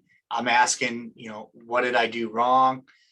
They're telling me nothing. We just want to move in a different direction. The AD was only there for a month, so never got to know me as a person. We did have one small disagreement. I was fighting for my students. And I don't know if that person liked it or not, but that was the one negative that popped in my head. Well, should I have fought that much? And I thought about, well, yeah, if I'm doing it for the students, yeah, you're good, right? Here's the thing that I think is unfair when they don't give you a reason, whether that reason is right or wrong or justified or not, is it causes exactly what you're describing right here. You now have to start searching. It's like, well, okay, I had this disagreement there. It's like, I guess I did raise my voice. I'm not saying you did. I'm, just thinking of little things that are not always that bad, or that are not fireable. Like, oh, I did this. Oh, I guess I did schedule one more meet than they really wanted me to, or what. I don't know. But you start searching instead of just like, oh, they didn't like that I didn't turn my receipts in on time. I don't know. It's like, give an answer here. Well, wow, man, I'm so sorry. You speculate. It probably had to do with my recruiting numbers at times, but they weren't taking into account cutting a program. And that you fielded a team should have been the bravo, buddy. Come on. Yeah, I mean, seriously, you are up against it here with the dropping of a team. Because honestly, if I'm a distance runner, I don't care if I'm just a distance runner. Like, I only care to run cross country at the next level. If I see that a program has been added and then cut, I'm like, well, so you're going to cut cross country? Yeah, there's a negative stigma. 100%.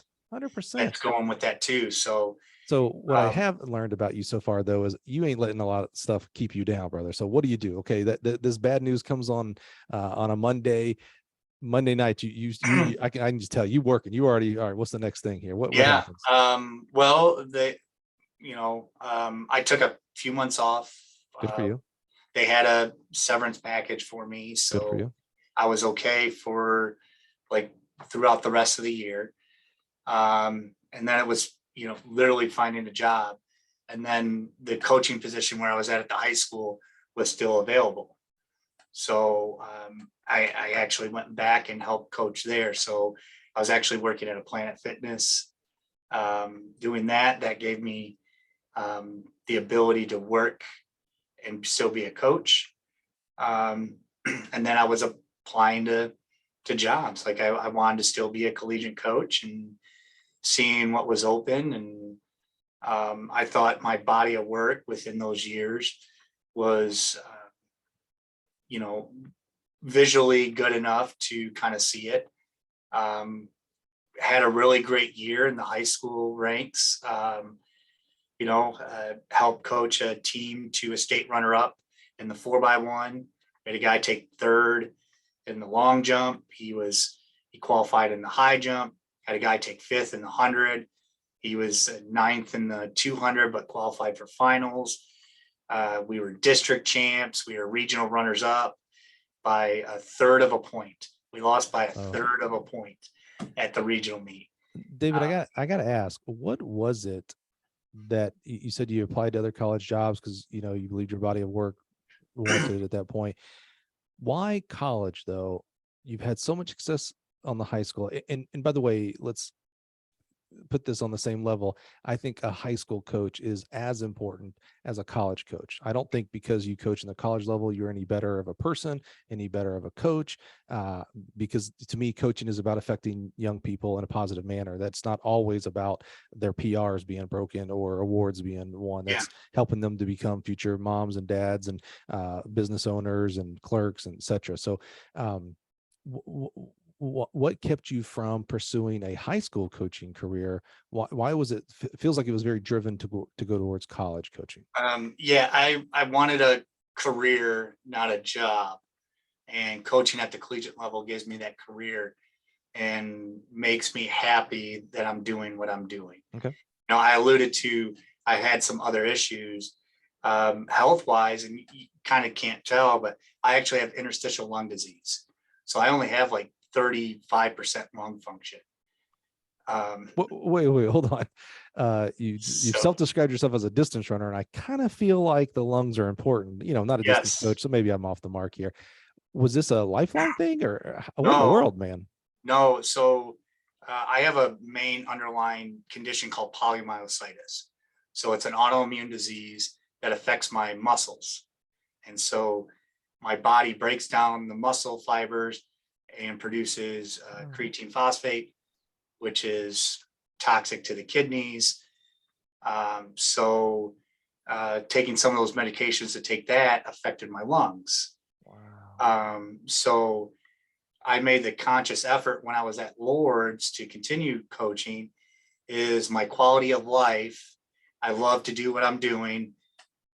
My health is what it is, and I'm going to fight through it, but I don't have to, I worry about it, but I don't have to worry about, not liking my job. Right. Other jobs that would probably be easier on my body. Absolutely. But this makes me happy, and it's given me a great quality of life. So that has to play into career choices and life choices, really. Yep. Wow, man.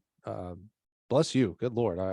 I struggle and I'm fairly healthy. I mean, it's amazing what you're doing. That's awesome. Yeah. I hide it well. Yeah, absolutely. But we're an hour and a half in, and I'm like, wait, nowhere did this even come in my purview. This is amazing. Yeah. Wow. So, but the track season was finishing up in 19, and I was perusing the job market boards for absolutely positions, and the University of Pikeville position popped up. So I'm like, okay, looked at it, saw some, irregularities, and, got to know what the inner workings were here at UPike, and applied.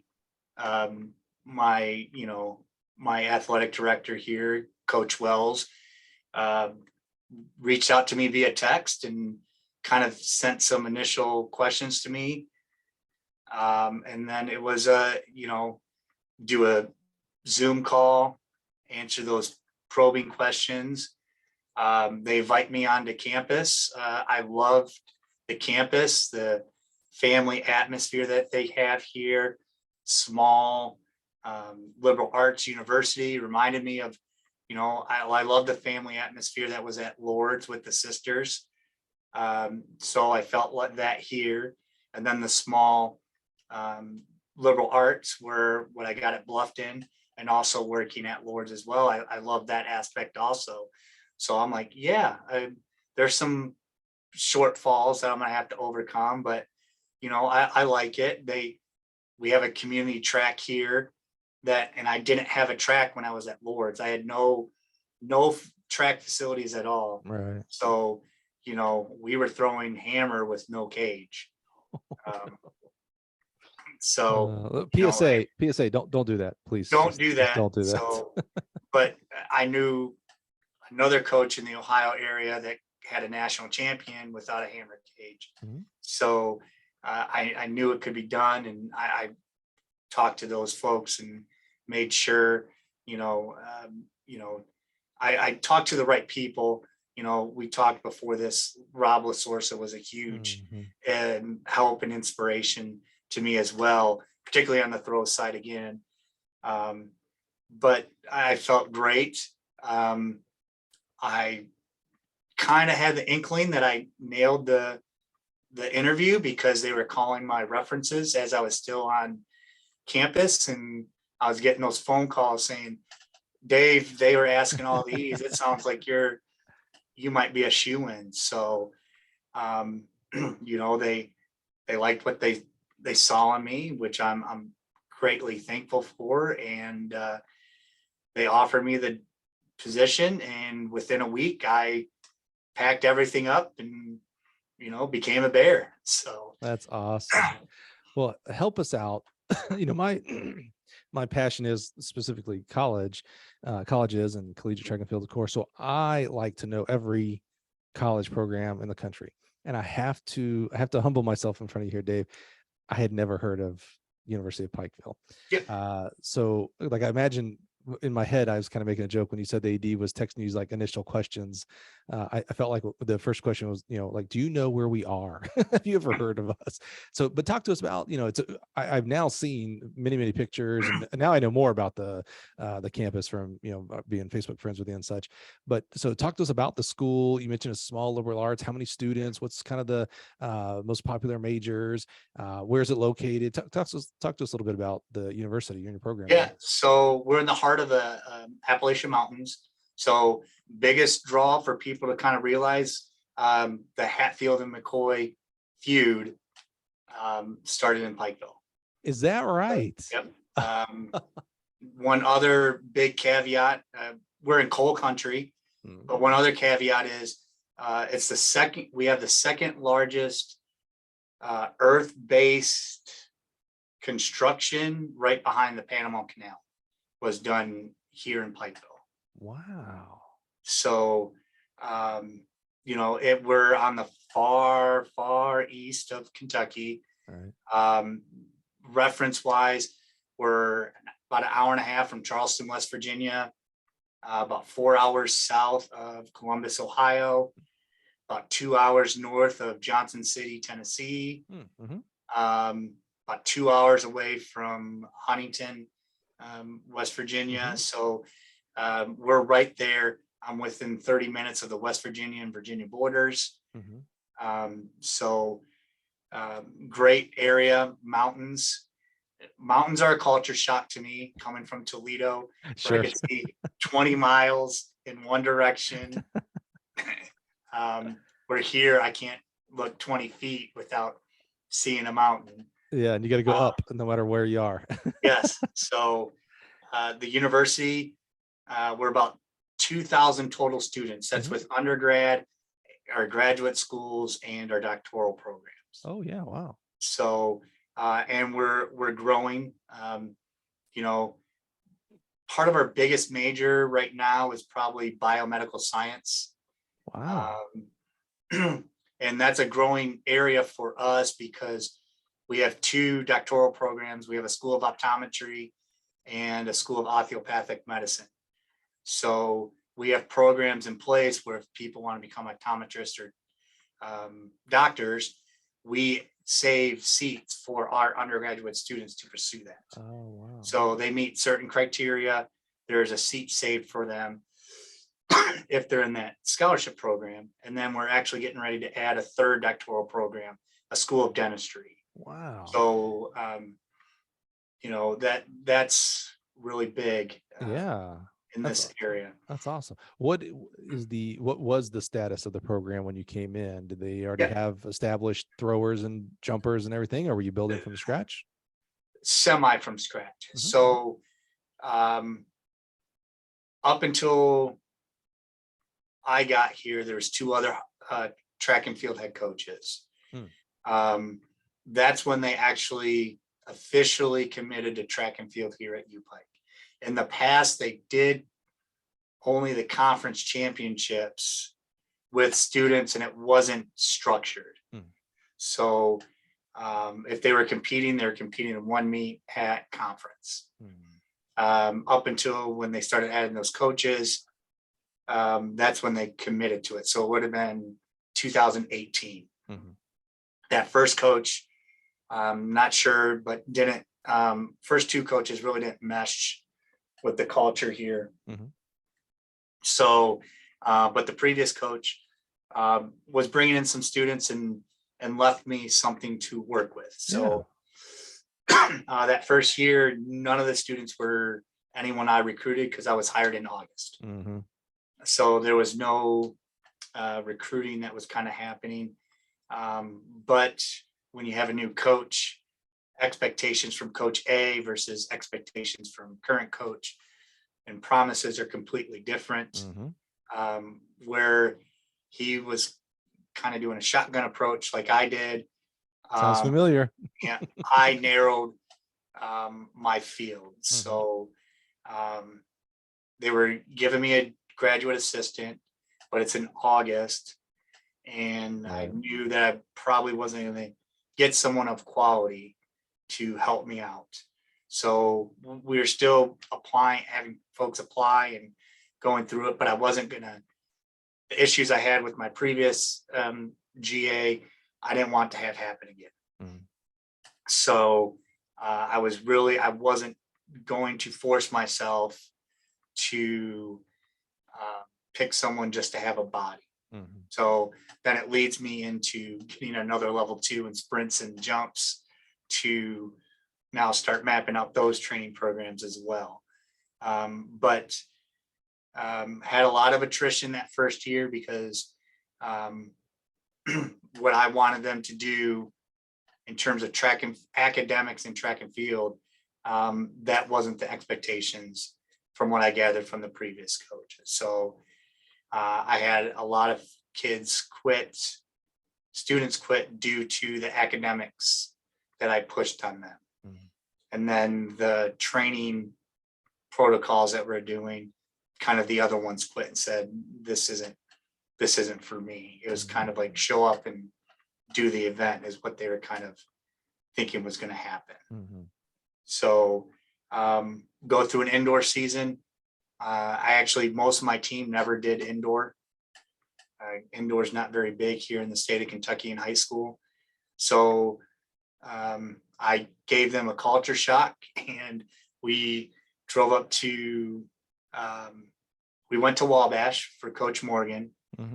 One thing I didn't say is Coach Morgan at Wabash, I actually shadowed him when I was starting the program at Lord's. Oh yeah. For cultural purposes. I was about to say, you talk about culture. That's Yes. the guy right there. Yeah. So the same person that hired him hired me at Lord's. So there was that connection there. And so, as long as I'm able to from now on, it's a small thing to do, but if he has a meet, I'm going to try to go to it and try to pay it forward that way. Yeah. That's So, awesome. And it's always great catching up with him and Coach Johnson as well. But go to Wabash, it's kind of a soft opening, not a whole lot of folks there. And then our first meet back from winter break, we went up to Tiffin. I told the folks, all right, folks, if you want to see what a real indoor meet is like and what the competition is going to be like, this is what it is. So it was a little bit of trial by fire and saying, you're going to see some of the best Division II programs in the United States. Oh yeah. At this meet. Let's rise to the occasion. So, and we did, as well as we could with that competition was there. So, moved through indoor. We had a few folks score at the indoor meet, did pretty well. And then the pandemic hit. Yeah. As soon as we started to transition to outdoor. So, it was one of those things where recruiting was hard because now everything is virtual and no campus visits, and the health of the world is so that was the hard part, getting isolated all of a sudden. And that's where these podcasts and coaches collab are created. So but that's kind of where that kind of happened in terms of how the track team was starting to look and be built. Are you a Marvel guy at all? Do you watch? I am. Oh, okay. So, to me, the COVID time period is like the blip. So if you're not a Marvel person, if you know of anything about Marvel, if you just seen commercials or whatever, Thanos snapped his fingers and, eliminated half the population. And then 5 years later, Iron Man snaps. Spoiler alerts, by the way, I'm totally ruining the movie, which by now you should have seen. But Iron Man gets the stone, snaps, and brings everybody back, and that was 5 years in our world, 20 seconds or something like that for their world. But in Marvel today, they don't really talk about the blip all that much. We don't really know what happened during that. That to me is what COVID is. It's like, as soon as you get to March the 13th of 2020, it's like, all right, that was the snap. We all went through the muck. I mean, we went through stuff that we never thought we would have. Now at national meets, when I see coaches like, how's it going? I was like, well, we're here. I was like, we used to take this for granted. Like, oh yeah, every year we're going to have a national indoors and a national outdoors and whatever, blah, blah, blah. It's like, no. That's not every year anymore. Yeah. That can be taken from us. This is special. Let's celebrate it like the specialness that it is. So talk to us about University of Pikeville. You go by UPike short? Is that kind of UPike for short? Yeah. Tell us about, so there's been some good news here. There's been lots of good news, but there's been some really exciting good news here recently. Do you want to share that with us here today? Yeah. So, it's always a good sign when you see a university growing. And that's what we're doing here at UPike. I mentioned we're adding the School of Dentistry. So someone anonymously donated $25 million to the university to start the dentistry program. And then we acquired 220 acres of land on top of a mountain that we're calling Bear Mountain. And we're building an entire outdoor athletic facility. And in that is having a track and football stadium. So real excited about that. It's going to be interesting getting into plan stuff and seeing how I would like it laid out versus what's actually going to happen. But it's great. I've never had my own facility in terms of coaching. That's what I was thinking. Yeah. So it's real exciting. Not just for the track and field program, but for all of athletics. Yeah. And the university. So, and we just acquired a new building for more dorm space. So we bought a hotel that's literally right across the street, and we converted that into our new dorm building. So, well, you nailed it. Healthy things grow. It's, our president CEO, that's one of the first, I don't know if cliche is the right word, but he'll probably kill me if he heard me call it a cliche, but that's his belief in the company is healthy things grow. And I believe that for track and field. So anytime there's an announcement like this, that is a positive. And of course, adding School of Dentistry and dorms, because that means the school is like, oh yeah, we're going to grow. We need to attract more students, more beds and things like that. Absolutely. But I tell you what, I've seen those preliminary, not drawings of the track of the specifics, but of like, hey, here's where it's going to sit. And video rendering. Oh my, Dave. I mean, like, oh my, like that was the first thing when I saw, when you put it on Facebook, I was like, oh my, this is gorgeous. I mean, I can visualize this thing. This has got to you've got to be like uber jacked. You got to be like just so excited. Yeah. Like if you want to see it, you type in UPike Bear Mountain and there's a 3D rendering of it on YouTube. Yeah. You got to go do that right now. Pause, go to YouTube, UPike Bear Mountain. It's really amazing. You can't visualize this until you see it. It's special. The president has big dreams for that, and you can see it in the conceptual artwork. And it is amazing. To be honest, I was actually more pumped at the tennis courts on how that's going to look than anything else, having that championship court in the middle right there behind next to the other 3 courts on each side. So the other 6, I thought that was really cool. The entrance to the stadium being a bear cave, real, like I said, it's huge. I'm going to be working on building a cross country course up there too. Now that's going to have to be like one of the harder golf cross country courses in the world. I Well, can't imagine how you don't get out of the hills, man. well, it's pretty, once you get up there, it's relatively flat. So Okay.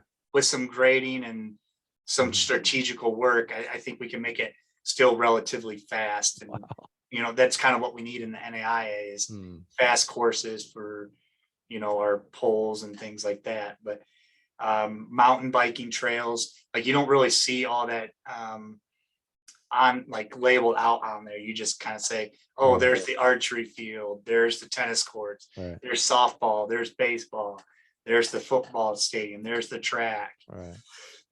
So, but you see some other things that are playing. So, we were able to go up there probably a week after it was announced, and walk around and kind of see the scope of everything. So that had to give you chills. I mean, it's one thing to see the artist's rendition and it's smoking. I mean, it's amazing, but to be able to go to the site before anything's done, so it just looks like a mountain at this point, I imagine, and to be able to visualize like, oh man, the track is going to be right there, and the tennis, like, I mean, I kind of getting chills right now, to be honest with you. That's you had to be like just kind of in awe. Yeah, like where I was kind of standing, I'm like, this is like lane 5 on the backstretch. So, the coach in me had to come out and be like, all right, which way's the wind coming? Nice. So that's why they should talk to coaches during construction. Yes. So, which way's the wind coming? Okay, well, I'm going to alienate my left-handed throwers, but, I want a cross-sided headwind for my throw. So how is that being oriented? If the stands are going to be as big as they are, is that going to be negligible enough for the long jump, triple jump? Because that's probably going to be a crosswind, because you can't, with the way that the rendering looks and what we were up there, you really can't turn that field 90 degrees. So there's some stipulations that you're going to have, but am I going to be able to run 2 runways for the pole vault? That way, if there is a headwind, I can flip.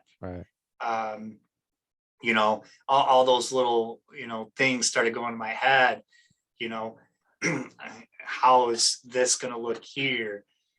Can I make sure I get lights out to the throws area so I can have twilight meets? Where's the timing system going to go? Have you already started thinking about, number of meets and the type of teams you can get in and stuff like that? I told my athletic director, my dream would be, and this would be a logistical nightmare on my part, host 1 high school meet, invitational, host 1 collegiate meet during the regular season, try to get as many regions that are in this area to my site as possible for high school, 1 last chance meet, and the conference championship. Cool. You just want to burn out right out the gate. I love it, man. So because it's really the next closest track to us is probably Charleston, and then it's UK. So we could really bring in a lot of West Virginia schools. It's great. It's a perfect area. 100%. So we can start bringing in, and there's some other colleges and universities that are around us that it'd be an easy drive. So in terms of, budgetary restraints, it's going to be, like I said, probably be a nightmare for me a little bit as we're getting going, but for them, help them out too. And then bring light to track and field here in Eastern Kentucky. So, and I'll put this out there. So when I do have this, the professionals can come out. I'd love to invite some elite athletes to set the facility records right off the bat, where they're like near unattainable unless another elite meet happens. So I would love to see, someone and just, throw, 75 meters in the hammer, Right. or, drop a 10-2 in the 100, or go 17 feet in the pole vault, Yeah. something like that. Like, just make the facility record so outlandish, like, and then you see the name, you're like, holy crap, he was here. So Well, I'm willing to bet some of those facility records are going to be from kids that you and your staff coach, man. Don't yeah. undersell it has to be an elite jumping 17. You're going to have someone on your team No, doing that. I just know it. This is part of that 10 years. You're right, 10 years, what you think the facility records are going to be. And it'll be interesting to see how far you're off, because they'll be 100 times better. It's just hard to yeah, think I that already way. have some athletes saying that they're going to come back and try to Oh, yeah. grab the facility record. So Nice. Yeah. I said, go for it. That's going to be great. But it's it's part of the advertisement, like the allure of it, and bringing in great competition. And how long do you have to prepare for this? When are they kind of thinking online? Not 100% sure. So Yeah. like the biggest thing is donations. Yeah, so it always takes longer than you think. Yeah. Yeah. Right, So if anyone has some extra money that they want to donate to the track being built, I knew he was going to use this as a fundraiser. I just knew it. Hey, always shoot your shot, buddy. Always. I'd be remiss if I did it. So hey, wouldn't that be? Hey, we would maybe, Dave, be able to take this little podcast, as you called it, and make it something. If someone's listening right now and was like, you know what, I'm going to 100%. Someone's listening right now, and they're like, you know what, I am going to donate to UPike for the new track. Wouldn't that be amazing? That would like blow this little podcast up. We might actually be something. I've heard it done before. Someone that has no affiliation to a university donate 100%. Yeah, donate a stadium. So there was in the North Carolinas a guy named Erwin Belk who started Belk Stores. I think he built almost every track in North Carolina. UNCW, I'm pretty sure NC State and UNC, they're all called Belk tracks, all the way to UNC Pembroke. I'm guessing that those guys are Belk tracks, because he built like so many in the state of North Carolina. So it's absolutely possible that someone, isn't there a store called Pikes or something like that? Maybe you want to sponsor and build the University of Pikeville, UPike track, man. That'd be great. Yeah. Anyone's willing to donate. So you will not turn them down. What a giver you are. I love that. That's amazing. Well, and we can probably figure out what to name something after you. Absolutely. Lane 5. That's the original lane that's there now. Is you've already envisioned Lane 5. So Lane 5 will be the Pike's Place. I think that's Starbucks' coffee. So maybe Starbucks comes in and says, all right, we want Pike's Place track and field. That'd be amazing, actually. Oh, for sure. But what's the CEO, Howard Schultz? Howard, if you're listening, give Dave a call, man. It's just so exciting to be part of that. Oh yeah. Starting a program before, and like I said, starting this program, and we've been doing pretty well here. So like I said, we've had our first individual conference champion ever in school's history this year. I ended up having the male athlete of the year in our conference. So that was huge. We put 6 folks on the podium between indoor and outdoor. That's never been done. We never had a podium finish ever. So, and the buy-in, and I had another gentleman qualify for nationals in the discus, and he did it as a freshman when I first got here. He did it this past year as a sophomore, qualified in the weight for nationals. So it's just a lot of things. PRs up the wazoo at the end of the year, and then we're an all academic team here, which is what I'm most proud of. So, I tell my folks, we may not be the smartest, or we may not be the fastest, but when we graduate, you will probably be these folks' bosses in the near future. I love it, man. Well, Dave, I'm excited for you guys. I mean, again, it's our mantra. That's much better than a cliche. Our mantra is healthy things grow. So when programs do get added to colleges, which there have been a few, thank goodness administrators are doing this, when bad decisions are corrected, like Brown University dropping track and then realizing what a bad mistake that was. Those are things to celebrate. And so honestly, I'm celebrating that you have some consistency at this point for you in your Yes. career. Like, okay, I'm here. There's no threat of dropping programs and things like that. Like I'm able to build and continue building that long-term thinking that you have to have as a head coach. If you're going to be successful, you have to have it. I just love that consistency. Support I and love patience. 100%. Yeah. I love that you're getting facilities. You're getting it done with the athletes academically and athletically, man. I'm really excited for you. That's exactly why we wanted to have you on the podcast today, Yeah. man. See, so now we're going to have you come out here, and then you can experience Bear Mountain for yourself and do a site walk. First of all, 100% I need to come out. My bosses who listen, you heard that, right? I absolutely no doubts have to be there. In some You form need or to be the fashion. first one out here to do the site walk, and let's You have got Gil to plastered all over the place. you got to point out lane 5 so that I can figure out where lane 8 or 9, depending on how many trains it, because that's where I would always been, out in 8 or 9, man. But we'll set a date. We'll make it happen, man. Absolutely. Dave, one of the most valuable and expensive things you can ever give me is your time. And I'm just so thankful for you. We even ran overtime. You haven't even said anything. You're such a nice guy.